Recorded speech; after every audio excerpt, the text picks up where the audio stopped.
Okay, guys, as a way to close up the Snow Goose, we're going to do a couple of writing assignments. This is going to involve some creative writing. It's not going to be a case of looking for answers in the book. I've chosen a newspaper assignment as your first piece of writing, and in order to be able to do that, you first need to understand what is the inverted pyramid style of writing.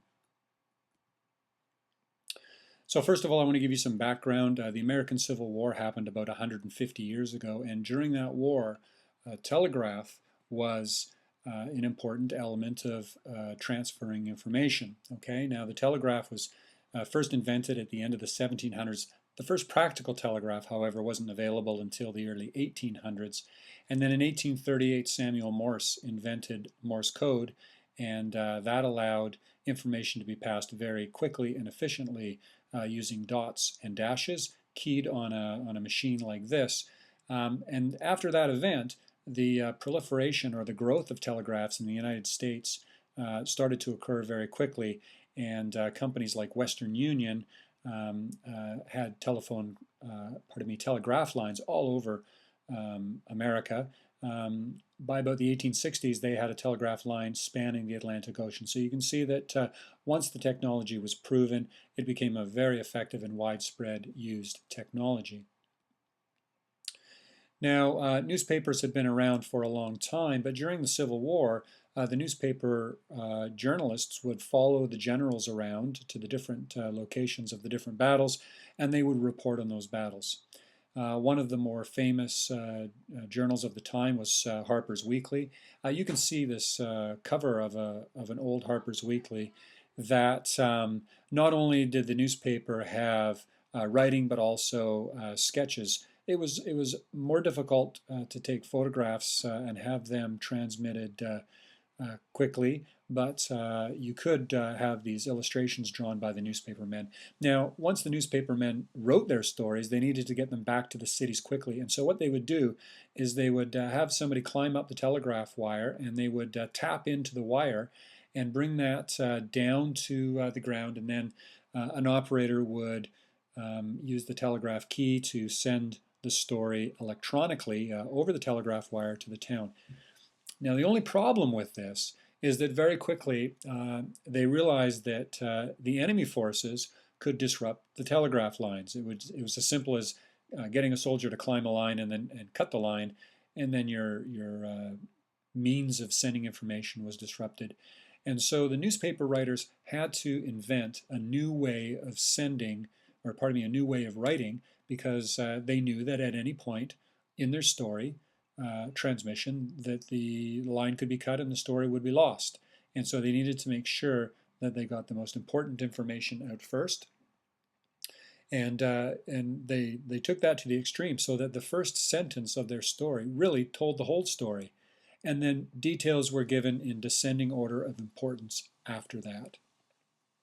Now, obviously, if you're going to do an activity like this yourself about Raider and Dunkirk, you're going to be writing about the soldiers that are rescued at Dunkirk, but you're going to need to decide for yourself what's going to be in that first line, okay? And it can go in this space here. I suggest you don't do that right away. First, you're just going to have to add some details. And so, for example, if I was going to add some why details, um, actually, no, I'm gonna not do that one first. This shouldn't say why, this should say who, okay? That's probably going to be the easiest for you. And so, of course, in this story, we've got Raider. Maybe we're going to add the goose. Who else could we add? Well, we know that there are soldiers. We can add them down. Now, you can say soldiers in a general sense, but maybe we want to add more detail to that. Maybe we want to say there are British soldiers. Maybe we want to say there are German soldiers. Maybe we want to say there are pilots.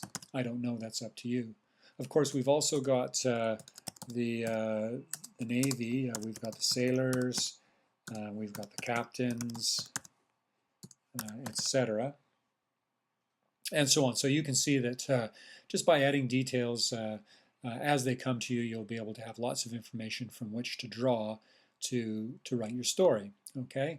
Now, in addition to the information that you know already, having read the book, you might like to get some extra information to add some authenticity and realism to your newspaper story. So I'm going to suggest that what you do is go to the internet and do a Google search. A good Google search for this topic would be Operation Dynamo. That was the name of the British operation that rescued the soldiers. And sometimes, instead of doing a Google search where you're just Googling everything, you might like to go on images. And so that's what I've done here. Because if you don't know a lot about a topic, instead of just reading in a sort of haphazard way, sometimes, they say a picture is worth 1,000 words. So sometimes if you just take a look at some of the images that will show up on that search, you get an idea of what are the kinds of things that you're going to want to look for. So for example, here you can see, well, it looks like in some cases the soldiers would actually wade out to bigger ships. Sometimes it looks like they were in rowboats or lifeboats and taken to that. Okay, when I look at this picture here, I can just see the massive scale in terms of the number of soldiers that are lined up on the beaches waiting to be rescued. Okay, this picture here shows, it looks like they've got a line of boats tied together and soldiers are actually walking on top of the boats as if they were a bridge.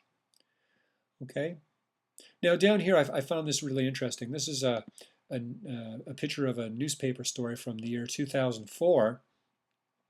But I thought it was interesting because it might give you an idea about how you would organize your newspaper story for this assignment if you chose to type it out. So you could add details. In this case, it's got the publisher's name up here. It's got the date.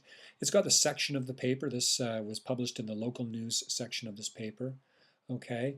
It's got some images. You can see that they've broken up the story into different categories, right? It looks like here they're talking about what kind of equipment this soldier had in his experience at Dunkirk. Okay, so those are just some ideas that you can think about in terms of knowing how to write an inverted an inverted pyramid piece, knowing how to do a brainstorm, at least one way of doing a brainstorm, and then how can you get extra information, using a Google search. Now I've suggested you go to images, but if you wanted to get more information, you can also just go and click on videos, and you can see that there will be a number of YouTube videos, and that's another option if you prefer. Okay, good luck you guys.